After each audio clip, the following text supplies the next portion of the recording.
Olá, me chamo Bruna Vasconcelos, sou acadêmica do curso de Ciências Biológicas da Universidade de Pernambuco e meu trabalho é intitulado A Eletrólise como Facilitadora da Descalcificação de Corais da espécie Siderastra estelata, Berrio 1868, Cnidaria scleractinea, que também tem como autores Yara Freitas, Júlio Messias e Mônica Florencio. A eletrólise é a decomposição de um composto através da passagem de uma corrente elétrica, a fim de promover uma reação química não espontânea. Para tal, é utilizada uma fonte de alimentação, responsável por polarizar os eletrodos de grafita. Um deles se torna o polo positivo, ou ânodo, o qual atrai os íons negativos do composto, os ânions, em que ocorrem reações de oxidação. E o outro se torna o polo negativo, ou cátodo, atraindo os íons positivos, chamados de cátions, em que ocorrem reações de redução. O processo ocorre na cuba eletrolítica, onde está uma solução condutora de energia, chamada de eletrólito. Os corais pétreos são animais pertencentes ao filo Cnidaria, classe Anthozoa, subclasse Hexacoralia e ordem Scleractinea, os quais apresentam um esqueleto de carbonato de cálcio, como é o caso da espécie Siderastra estelata. Assim, a descalcificação de corais é importante, pois remove a porção inorgânica do esqueleto, a fim de tornar possível a posterior aplicação de técnicas histológicas para analisar seus constituintes orgânicos. Assim, a descalcificação eletrolítica é um facilitador, visto que, através da passagem de uma corrente elétrica, acelera o processo da descalcificação.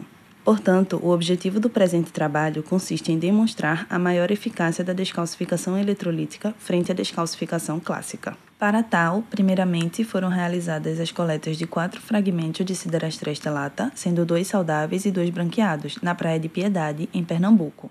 No laboratório foi realizada a descalcificação dos fragmentos, a fim de remover o esqueleto do coral e tornar possível a aplicação das técnicas histológicas. Assim, metade dos fragmentos de cada condição foi submetida à descalcificação em solução de 20% de ácido fórmico, e a outra metade foi submetida à descalcificação eletrolítica. Os fragmentos foram pesados em balança analítica de precisão antes e após a descalcificação por ambos os métodos, a fim de ser obtida a variação percentual das massas durante a descalcificação, a partir da aplicação da fórmula de variação percentual. Finalmente, as amostras descalcificadas foram processadas histologicamente e coradas com a coloração de rotina metoxilina e eosina, HE. Em relação aos resultados obtidos, nota-se que o fragmento saudável submetido à descalcificação ácida reduziu 0,759 gramas de sua massa durante o processo. Já o fragmento saudável submetido à descalcificação eletrolítica reduziu 1,68 gramas de sua massa. Em relação à variação de massa do fragmento branqueado, descalcificado apenas pelo ácido fórmico, nota-se que esta foi reduzida em 0,942 gramas. Já o fragmento branqueado, submetido à descalcificação eletrolítica, reduziu 0,788 gramas de sua massa durante o processo.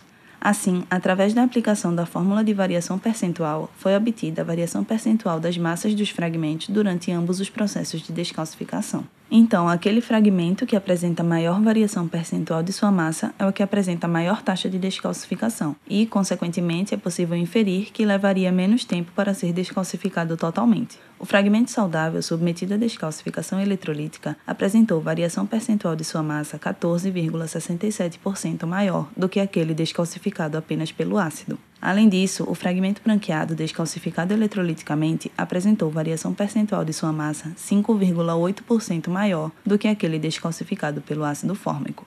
Assim, as massas dos fragmentos são reduzidas durante a descalcificação por ambos os métodos, removendo o esqueleto do coral, perdendo massa. Além disso, a variação de massa apresenta ligação direta com a taxa de descalcificação, pois o fragmento que apresenta maior variação de massa é o que tem maior taxa de descalcificação, e é possível inferir que levaria menos tempo para ser descalcificado totalmente. Os fragmentos submetidos à descalcificação eletrolítica, na maioria dos casos, apresentaram maior variação percentual de suas massas. Assim, segundo Contour, 1962, a descalcificação eletrolítica é responsável por acelerar o processo de descalcificação, evitando o retardamento da aplicação das técnicas histológicas e diminuindo o tempo de permanência da amostra em ambiente fortemente ácido. Assim, ao analisar o corte histológico do coral descalcificado pelo ácido fórmico, figura A, e compará-lo com o corte histológico do coral descalcificado eletroliticamente, figura B, não é notada nenhuma diferença na disposição e arquitetura tecidual do coral descalcificado por qualquer dos métodos, demonstrando a eficácia da descalcificação eletrolítica. Conclui-se que a descalcificação eletrolítica de Siderastra estelata representa uma inovação metodológica de maior eficácia quando comparada com o método clássico de descalcificação. Portanto, mais estudos sobre o tema devem ser desenvolvidos, a fim de ampliar o conhecimento sobre a descalcificação eletrolítica de corais pétreos para a aplicação das técnicas histológicas.